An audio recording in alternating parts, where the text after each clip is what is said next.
Vamos a empezar nuestra primera estación con lo que es la NIA 230 de papeles de trabajo.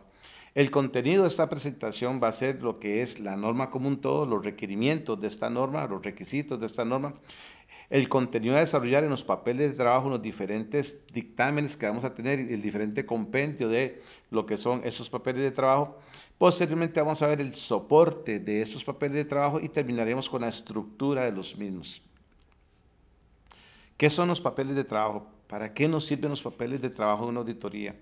Conocemos de que la auditoría pues lleva diferentes fases de trabajo. La primera fase es la planificación.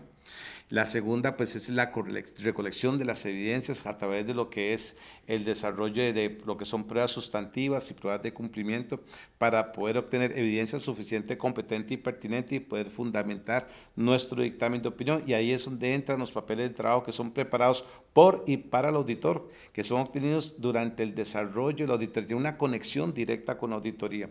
Esos papeles de trabajo pueden ser de forma en papel, imágenes, electrónicos, ahora más con lo que es todo lo que la inteligencia artificial, vamos a tener una serie de herramientas que nos van a poder ayudar pues a lo que es archivar información relacionada con todo el proceso de la auditoría. En estos papeles de trabajo vamos a fundamentar la evidencia que debe ser suficiente, competente y pertinente para lo que es el fundamento de nuestra opinión. Ya lo vamos a ver en otros videos, el tema de la serie 700, donde vamos a ver la 700, que es la formación de opinión, la 705, que es la calificación de la opinión, la 706, que son los párrafos de énfasis. Esas opiniones se van a fundamentar en el mundo de los papeles de trabajo, diseñados a través de la NIA 230. En esos papeles de trabajo vamos a ver que auxilian a lo que es la planificación y el desempeño de la auditoría, nos ayudan a poder entender el negocio, a poder comprender cuáles son las pruebas de auditoría que vamos a realizar y donde vamos a fundamentar y a documentar toda la evidencia que debe ser suficiente, competente y pertinente, tal y como lo dice la NIA 500 de evidencia. Aquí vamos a supervisar también, vamos a obtener todo el detalle y la supervisión por parte de los ejecutores del encargo de auditoría, estados financieros de propósito general, estados financieros de información histórica de propósito general, tal y como lo dice el marco conceptual de las normas internacionales de información financiera, el marco para la preparación de información financiera. Entonces aquí vamos a ver de qué vamos a actuar todos los que están formando parte de este encargo, como los auditores juniors, los seniors, el gerente de auditoría, tal y como lo dicen las normas internacionales de gestión de calidad, la NIC C1 y la NIC C2, que son normas de gestión de calidad, donde vamos a estar ahí incorporando pues el papel fundamental que van a tener estos miembros del encargo de la auditoría. Y es donde vamos a descansar, donde vamos a registrar, donde vamos a acumular, donde vamos a documentar toda la evidencia obtenida. Recordemos que realizamos técnicas, pruebas de auditoría con el propósito de obtener evidencia suficiente, competente y pertinente para poder fundamentar nuestro dictamen de opinión. El conjunto de los papeles de trabajo pues nos van a servir esta documentación para soportar los mismos a través de lo que es la planificación de la auditoría, lo que es la NIA 300, planificación de la auditoría, que es la primera fase, pero no necesariamente quiere decir de que ahí es donde termina su trabajo, sino que puede ser un proceso continuo a lo largo del desarrollo de la auditoría. Seguimos replanificando el tema de acuerdo a las aseveraciones que determinemos en el desarrollo de nuestra auditoría. Entonces, nos va a servir mucho para lo que es documentar nuestro plan de trabajo, que es nuestra primera fase. También esos papeles de trabajo nos van a ayudar en el tema de lo que es la evaluación de los riesgos. Recordemos que desde el año 2001, pues la auditoría pues cambió, ya no somos auditores de estados financieros, somos auditores de riesgos, entonces ya hacemos auditorías basadas en el riesgo. Entonces acá esos papeles de trabajo nos van a ayudar para poder documentar todas las matrices y aseveraciones de riesgo que nosotros hemos realizado durante el desempeño de nuestra auditoría de estados financieros, a través de la planificación, a través de todas las pruebas que vamos a diseñar con la aplicación de la NIA 315, vamos a hacer las aseveraciones que nos habla en la NIA 200, también el escepticismo profesional, con el propósito de poder hacer nuestros estudios relacionados con el riesgo y poder obtener evidencia suficiente, competente y pertinente sobre los riesgos que están asociados en nuestra auditoría. Recordemos que está el riesgo inherente y el riesgo de control, y que la suma de estos dos va a ser lo que es el riesgo de auditoría. Algunos le llaman también riesgo inherente, riesgo de control y riesgo de detección, que la suma de los tres va a ser el riesgo de auditoría. el riesgo de expresar una opinión inapropiada, que la opinión que yo vaya a dar a lo que es la sociedad o a la comunidad, a la sociedad en común todo, pues sea inapropiada en la lectura de los estados financieros para la toma de decisiones. Por eso es muy importante el tema de la evaluación de los riesgos. Ahí mismo en esos papeles de trabajo vamos a documentar lo que son las pruebas de control. Recordemos que tenemos pruebas de control, o sea, pruebas de cumplimiento y lo que son las pruebas sustantivas. Entonces, las pruebas de control, a través de todas las técnicas que hemos diseñado para poder evaluar lo que es el control interno, pues también lo vamos a documentar a través de los papeles de trabajo en diferentes archivos que ya vamos a ver. Las pruebas sustantivas, que son esas pruebas de sustancia que nosotros hacemos para poder obtener evidencia suficiente, competente y pertinente sobre la razonabilidad de los saldos que muestran los estados financieros. Vamos a verlo con la NIA 315, donde vamos a ver el tema de las aseveraciones al inicio, durante y al final del periodo económico y las aseveraciones de revelación. Para estos efectos, pues vamos a hallar una serie de pruebas sustantivas con el propósito de obtener esas evidencias. Entonces, también las vamos a documentar en nuestros papeles de trabajo. Y finalmente, pues vamos a documentar la emisión de nuestro dictamen, donde hemos arribado nosotros después de haber hecho toda nuestra planificación, después de haber diseñado todas nuestras pruebas de auditoría, de haber ejecutado nuestras pruebas de auditoría, de haber obtenido la evidencia suficiente, competente y pertinente para poder emitir un dictamen que sea apropiado según las circunstancias para la sociedad, para los stakeholders, para los tomadores de decisiones económicas. Bien, entonces en este sentido, ¿cuál es la estructura que nos regala la NIA 230 en el manejo de los papeles de trabajo? Entendiendo que los papeles de trabajo es ese conjunto de archivos, de documentos que vamos a tener nosotros como contadores públicos autorizados que desarrollamos auditorías financieras de propósito general, de información financiera de propósito general, para sustentar nuestro dictamen de opinión. Es el respaldo nuestro. Yo siempre he dicho que si los papeles de trabajo pues no tienen esa evidencia suficiente, competente y pertinente, pues mejor no emitir un dictamen. Siempre pues en la oficina, todos esos últimos 20 años en mi oficina, pues siempre las charlas y las capacitaciones que damos a nuestros miembros, de nuestros auditores, siempre hacemos énfasis en los estados financieros, pero más que nada hacemos énfasis en la evidencia obtenida, que tiene que ser de calidad, que todo lo que esté sustentado en su papel de trabajo tiene que ser de calidad, porque ahí es donde vamos a nosotros a respaldarnos para dar un dictamen sobre esos estados financieros. Entonces, en esa estructura tenemos el archivo permanente, que ya vamos a ver las características del mismo, tenemos el archivo de planificación y la evaluación de los riesgos, el archivo de las pruebas de control, el archivo de las pruebas sustantivas, el archivo de informes y documentación general y el archivo administrativo.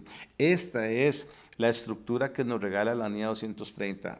Habrán algunas firmas a nivel local o internacional que tendrán algunas estructuras que difieran un poco de esta norma, pero que en función de todo va al cumplimiento de la misma en lo que es documentar, almacenar la información obtenida a través de estos archivos con el propósito de salvaguardar el dictamen que se está emitiendo sobre la razonabilidad de las cifras de un estado financiero en un encargo de auditoría de los mismos.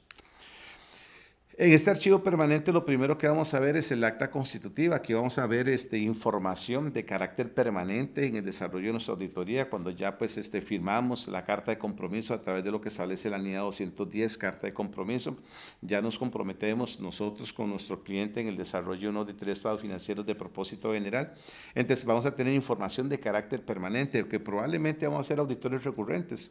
Vamos a ser auditores 1, 2, 3 años, según lo que corresponde y según las regulaciones de cada jurisdicción, ¿verdad? Lo que se permita en cada jurisdicción, la continuidad de una auditoría o de un auditor emisor de una opinión de estados financieros. Entonces, vamos a tener ahí información de carácter permanente. Primero, el acta de constitución, la escritura de la Constitución, o sea, como decir cuál es el génesis de toda esta sociedad, la cédula o personería jurídica, los contratos sobre préstamos de corto o largo plazo que se tengan, convenios que se tengan con algunas organizaciones de un grupo de interés económico, un conglomerado de empresas o con proveedores, clientes, entre otros, escrituras de la propiedad, todo lo que son las escrituras o documentos que le dan el derecho de propiedad de sus activos, no solamente activos tangibles, sino también activos intangibles, más ahora que Esta norma es muy utilizada en el mundo empresarial, la NIC 38, el tema de lo que son los activos intangibles. De las 500 empresas más grandes del mundo cotizantes en bolsa, el 90% de sus activos ahora son intangibles, porque ya no contabilizamos los activos de la primera revolución industrial, sino que contabilizamos los activos de la cuarta revolución industrial, que es la ingeniería, la inteligencia artificial, perdón. Entonces, hoy estamos aquí pues grabando un video y es muy probable que ustedes lo vayan a ver a través de inteligencia artificial, ¿sí? Van a ver a través, perdón, a través de lo que es un activo intangible, a través de una plataforma. Ahora estamos dando lecciones, tutorías a través de plataformas, a través de Microsoft Teams, a través de Google Meet, a través de lo que es Zoom, otras plataformas que son activos intangibles que están generando recursos pues a los propietarios de las mismas. Entonces, esos son los activos que más se están contabilizando hoy en día, ya no tanto los activos de propiedad, planta y equipo. Otro de los archivos de los papeles de trabajo que está en la estructura de la NIA 230 sería el archivo relacionado con la planificación y la evaluación de los riesgos. Esto es sumamente importante. El archivo permanente es importante, pero ahorita estamos llegando a lo que es la planificación y la evaluación de los riesgos, ¿sí? Estamos hablando de que antes de empezar a hacer pruebas sustantivas, antes de empezar a hacer pruebas de sustancia para ver razonabilidad de cifras, yo primero tengo que planificar. En esta vía primero debemos de planificar. Debemos de planificar en función de las aseveraciones de riesgo que estamos haciendo sobre esa estructura de control interno, sobre esa estructura organizacional a la cual nosotros vamos a auditar.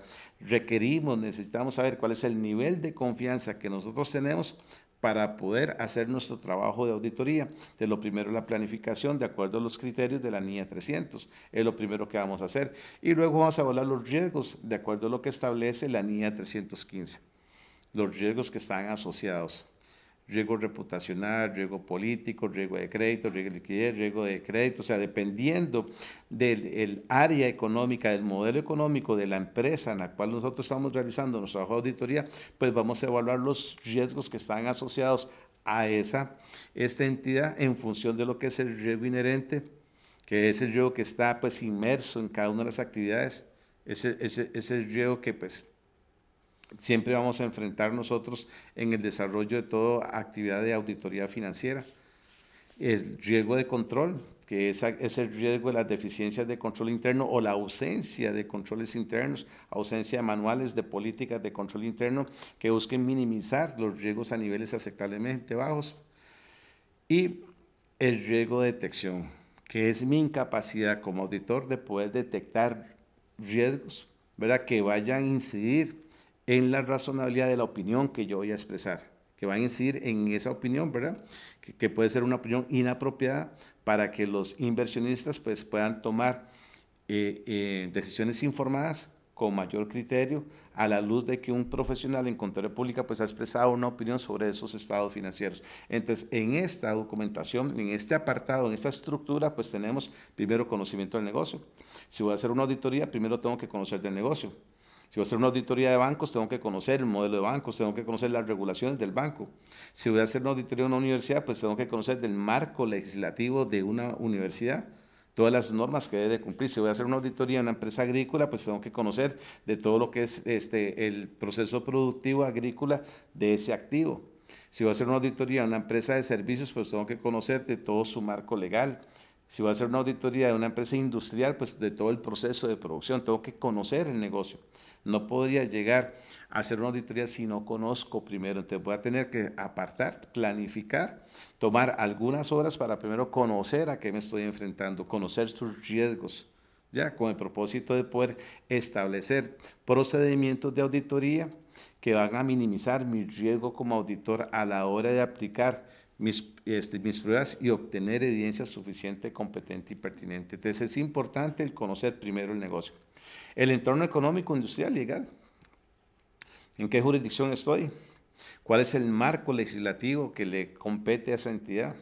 ¿Cómo es que está la economía en ese sector del parque industrial en que se encuentra la entidad y de la economía doméstica del país? Y si es una empresa que exporta e importa, pues también cómo está el marco económico a nivel local y a nivel internacional que puede afectar el principio empieza en marcha de esa organización. Entonces tengo que conocer muy bien todo lo que es el aspecto económico, industrial y legal de la organización. Debo conocer de su estructura organizacional, cómo es que está constituida.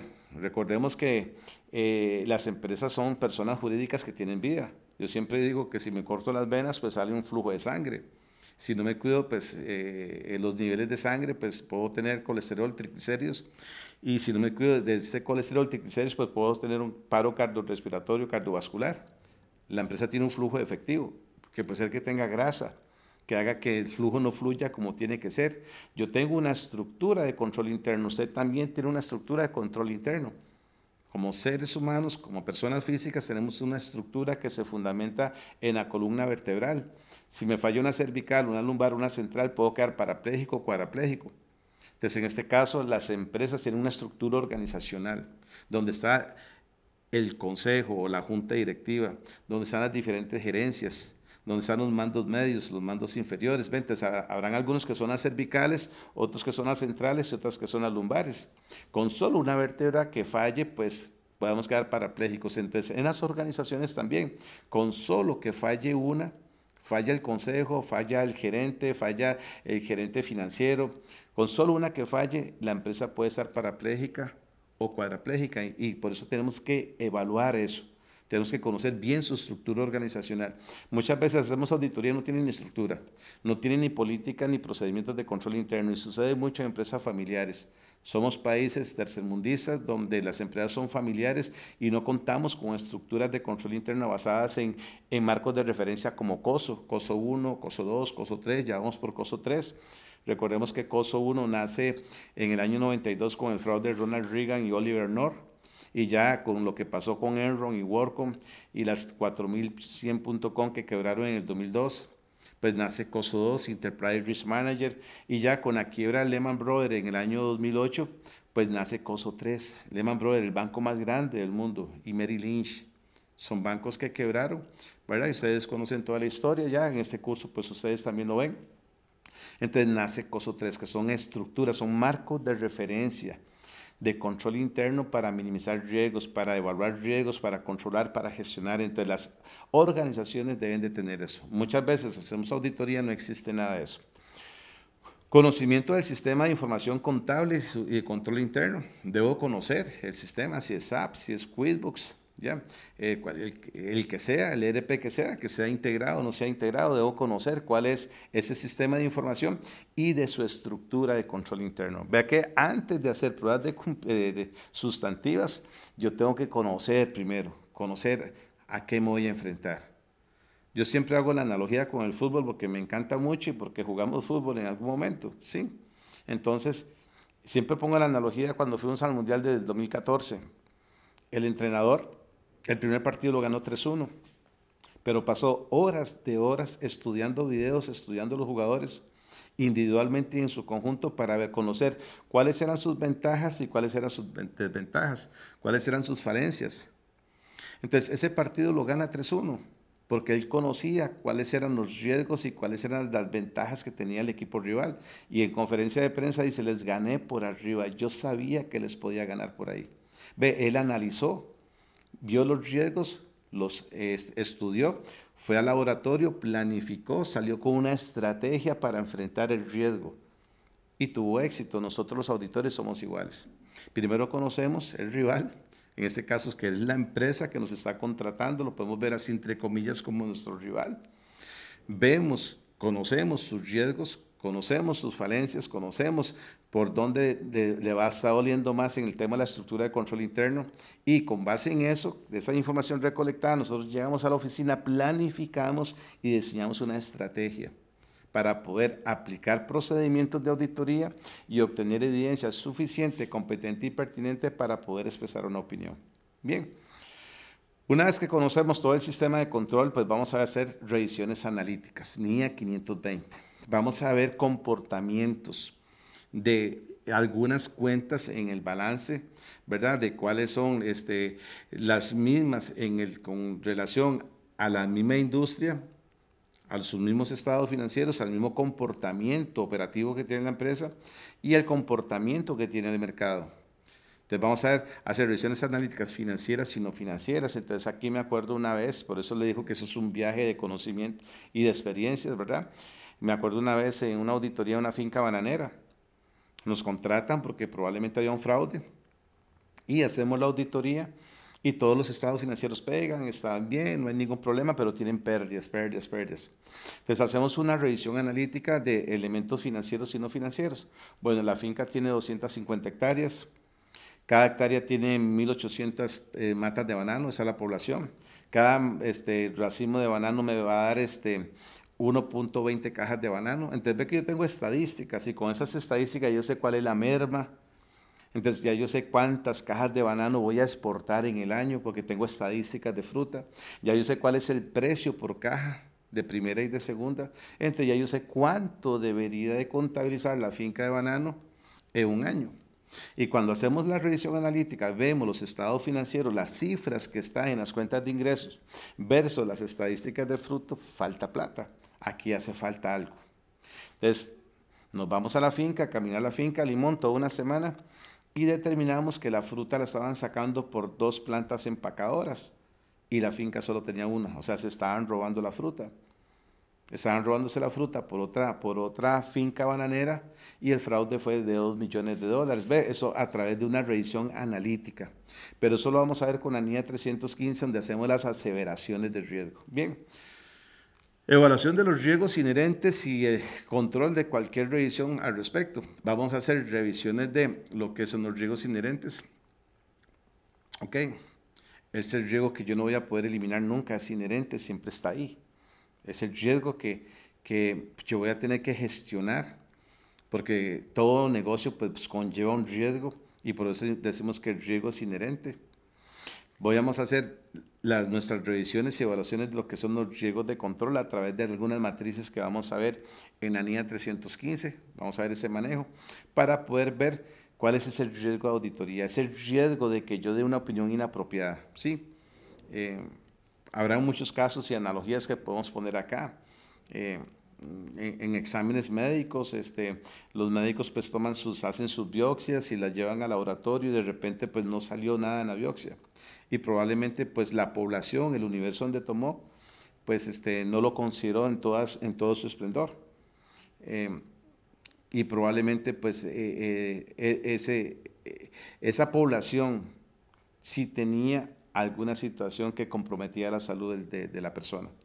Hemos visto casos donde se han hecho exámenes, biopsias y dicen no hay nada y de repente sí había un cáncer, lo digo por temas de familiares muy cercanos de mi primer núcleo, pues donde se le han hecho exámenes y decía todo está bien y al final pues sí tenía cáncer, ¿ya? Y es la misma población, es el universo, fue que la prueba que se hizo no fue la más adecuada y a nosotros como auditores nos pasa lo mismo. Muchas veces no es el tema de la prueba, sino es como yo diseñé la prueba. Entonces hay que tener mucho cuidado con esas evaluaciones de control interno, esas evaluaciones de riesgo, porque probablemente como yo diseñe esa muestra, esa prueba, pues va a ser totalmente inapropiada para obtener la evidencia que yo deseo en aseveración que yo estoy haciendo, que lo vamos a ver más adelante.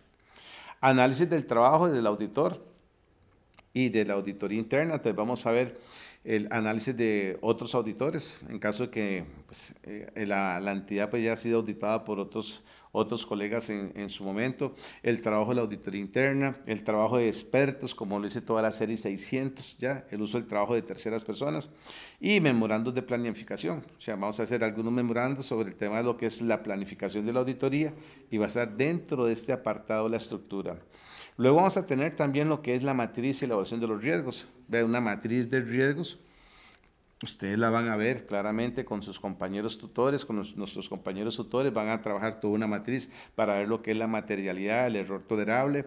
Entonces ahí vamos a hacer una matriz de 3x3 o de 5x5 para ver todo lo que es la medición del riesgo inherente, el riesgo de control, el riesgo de detección, el riesgo de auditoría como un todo y poder aseverar cuál va a ser pues las pruebas de auditoría que vamos a hacer en función de este riesgo que estamos evaluando. O sea, ahí van a estar todas esas matrices. Independientemente de la herramienta, ahora los software de auditoría pues los manejan. Nosotros pues tenemos en nuestra oficina pues manejamos un software de auditoría que es el que nos hace todas estas matrices. Identificar el tipo de riesgo conforme al tipo de aseveración. Vamos a ver las aseveraciones de la NIA 315. aseveraciones al inicio del periodo económico, durante el periodo económico y aseveraciones de revelación. Las vamos a ver con la 315, no nos vamos a adelantar en este momento.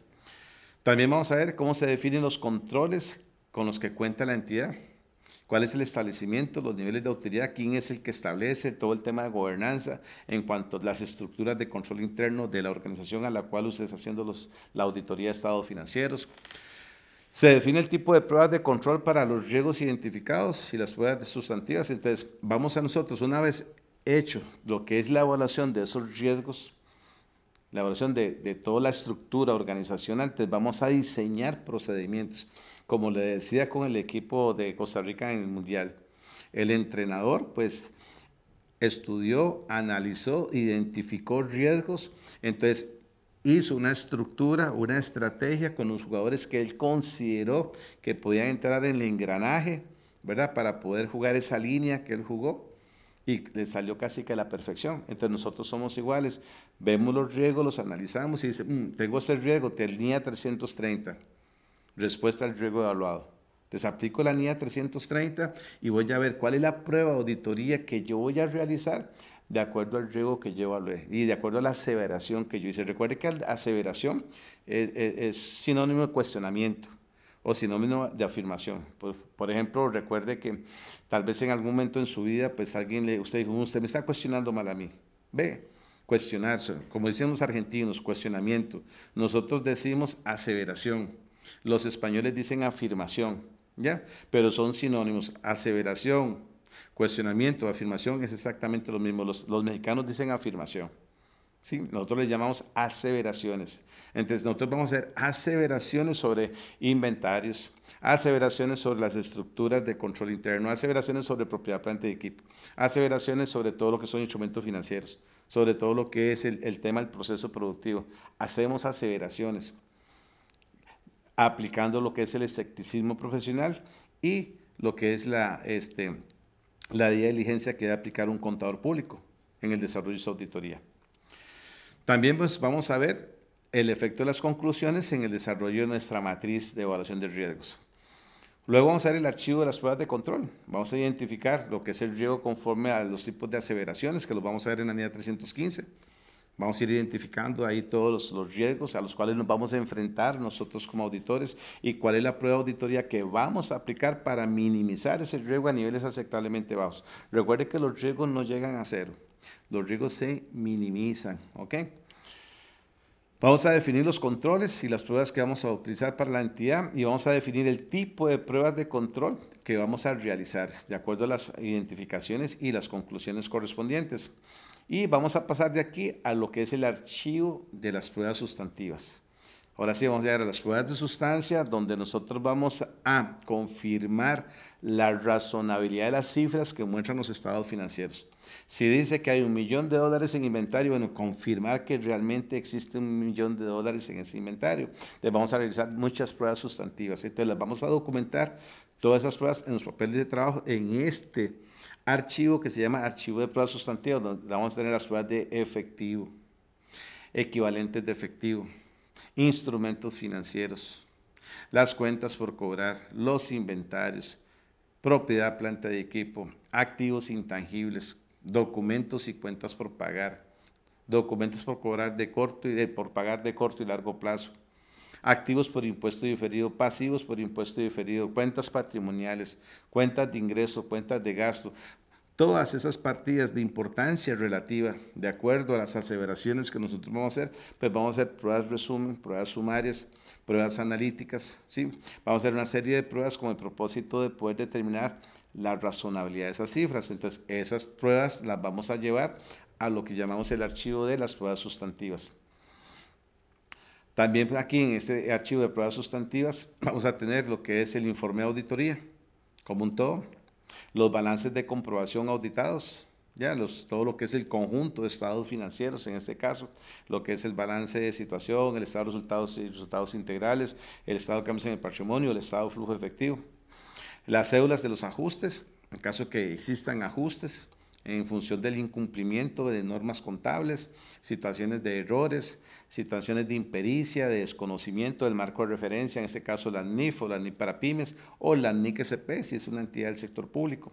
Entonces vamos a hacer una serie de ajustes que vamos a correr nosotros con el propósito de... Importante, tal vez no es el caso aquí hablar de eso, pero eso lo vamos a ver más adelante. Es importante que cuando usted corre ajustes que se los corran y les van a dar el nuevo balance de comprobación, porque muchas veces corremos los ajustes en nuestros estados financieros y muchas veces la administración no los corre. Entonces ahí, eso lo vamos a ver más adelante y tienen que tener ese cuidado, ¿ok? Las cédulas de las transacciones como partes relacionadas, en caso que sea un conglomerado de empresas, un grupo de interés económico, balances otorgados por el cliente, también es importante para la realización de la auditoría, debidamente firmados. Es importante que estén firmados y con los sellos del Colegio de Contadores Privados, en este caso, en nuestro país, y firmados por los contadores, que es importante. También vamos a tener ahí resumen o las minutas de las resúmenes de las actas, la lectura de las actas que nosotros vamos a tener de la Junta Directiva y diferentes comités también. Cédulas de ajustes que no se hayan corrido por alguna circunstancia. La carta de comentarios, ¿ya? Que no se puede confundir con la carta de gerencia, ¿verdad? La carta de gerencia pues es otra, la línea 580, y que son las declaraciones de la gerencia y la hoja de comentarios para la carta, en este caso, por parte de la administración. Todo esto en este archivo. Y finalmente el archivo administrativo, donde vamos a ver todo lo que, quién es el responsable del trabajo de la auditoría, el responsable de la firma, el gerente, el equipo de trabajo, el senior, el junior, todos los que formamos parte de este equipo de auditoría, y también incorporamos todo lo que son las pruebas de calidad, ¿sí? De control de calidad de acuerdo a lo que es las normas de gestión de calidad, la 1 y la 2. Y el reporte de la inversión del tiempo, los contactos, entre otras cosas, pues vamos a incorporar en este archivo de trabajo. Ya para ir terminando ese tema, la NIA 230, el auditor debe asegurar la confidencialidad en la retención de la propiedad de los papeles de trabajo. Los papeles de trabajo son del auditor, de nadie más. Usted únicamente los va a facilitar, primero porque su cliente lo está requiriendo, ¿ok? A través de una documentación debidamente escrita, de acuerdo a la carta de compromiso que usted firmó, pues el cliente puede ser que requiera sus papeles de trabajo. Luego las autoridades, en caso de alguna situación propia. Y finalmente, pues la Fiscalía del Colegio de Contadores Públicos en nuestro país. Son las únicas tres elementos o eventos en que usted puede pues, facilitar los papeles de trabajo, pero son propiedad del auditor y los debe resguardar de acuerdo a lo que establece el Código de Ética, en este caso de nuestro Colegio de Contadores Públicos de Costa Rica. En el primer periodo de tiempo es necesario, según la práctica de esto, pues de acuerdo a los requisitos legales y profesionales, pues mantener eso. En nuestro caso, pues de acuerdo a lo que establece pues el código de ética de nuestro colegio, en función de la retención de los papeles de trabajo. Hay un tema de caducidad de los mismos, ¿verdad? Y un tema en que el colegio pues nos exige tener pues resguardados los papeles de trabajo. Bien, y aquí pues tenemos una cédula resumen ahí bastante sencilla de lo que conforman esos papeles de trabajo. Entonces, para ir finalizando, la NIA 230 documentación, una estructura, nos regala la norma de cómo poder almacenar, documentar, acumular, pues toda la evidencia que obtenemos a través de la narrativa, ¿verdad? De la estructuración y el diseño de los papeles de trabajo a través de diferentes tipos de archivos. Ahí vamos a sustentar la evidencia suficiente, competente y pertinente para expresar nuestra opinión. Recuerde que nosotros como contadores públicos vendemos credibilidad ante la sociedad. ¿Sí? La sociedad cree en nosotros, nosotros somos señores ante la sociedad. Cuando lleguemos a hacer el juramento, cuando nos incorporamos al colegio, nos requieren levantar la mano, ¿sí? En este caso, hoy en día, pues nuestra presidenta, Dunia, que es nuestra presidenta, que es profesora tutora de la UNED, tenemos el orgullo de tener a Dunia como profesora tutora, les va a decir, levanten su mano derecha, juráis ante Dios, ¿verdad? Y ante las autoridades del colegio que van a cumplir, ¿verdad? Hay un juramento, entonces somos señores ante la sociedad. Hay un atributo que nos distingue, somos dadores de fe pública. Entonces la sociedad confía en nosotros como profesionales. Entonces, el informe que nosotros estamos dando de esa organización sobre esos estados financieros auditados llevan el sello de un contador público que da credibilidad, que da fe pública. Entonces, debe estar sustentada esa opinión que usted está ofreciendo a la sociedad a través de la evidencia suficiente, competente y pertinente que se sustentan los papeles de trabajo.